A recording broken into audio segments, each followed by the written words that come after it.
Before the Trojan War was a war, it was a plan.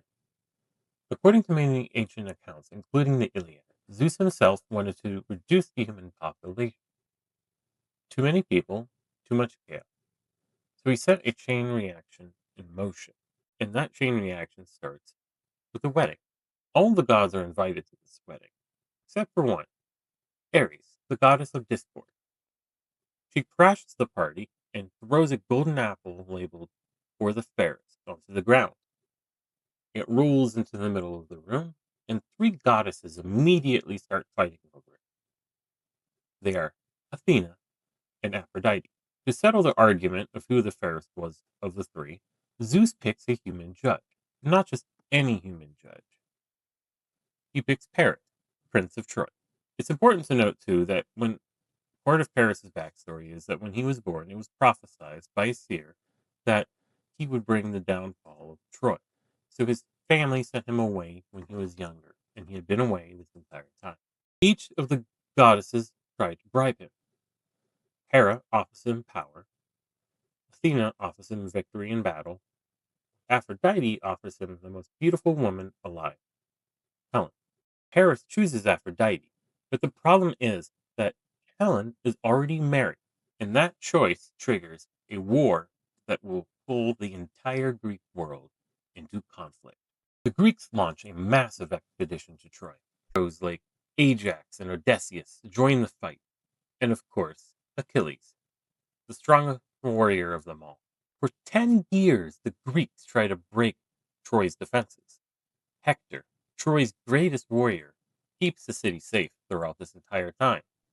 But Achilles kills Hector, and soon after, Paris kills Achilles, shooting him in the heel with an arrow.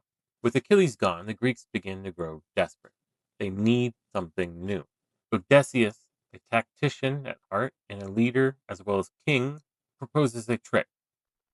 Build a giant wooden horse, hide soldiers inside, and pretend to sail away.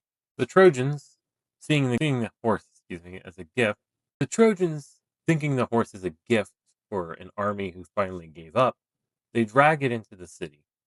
And that night, the Greeks climb out, open the gates, and Troy burns. Odysseus finally is ready to head home to Ithaca now that the Trojan War has ended and Troy has fell. His wife Penelope is waiting for him, and his son, who he barely knows, is ready to meet his dad. Problem is, Odysseus thinks the hard part is over. The gods are furious. Odysseus bragged after the war. He claimed victory for himself, and the worst of it all, he blinded the Cyclops, the son of Poseidon, the god of the sea. Now, Poseidon makes one thing clear. Odysseus may leave Troy, but he will not reach home easily.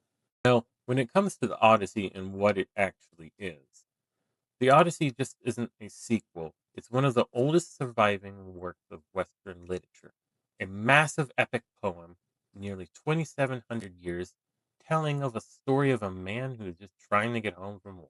Now, why was the Odyssey created?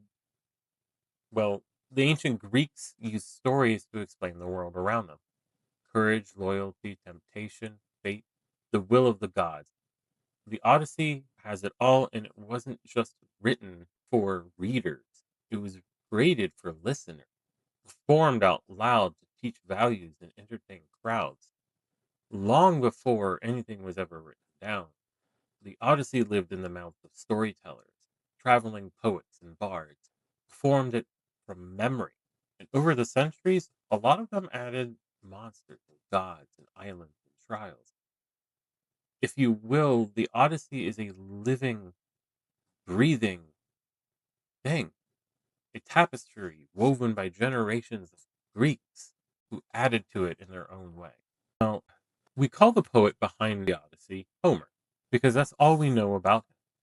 He may have been one man or many, a blind bard, a master storyteller, or a symbol for an entire tradition.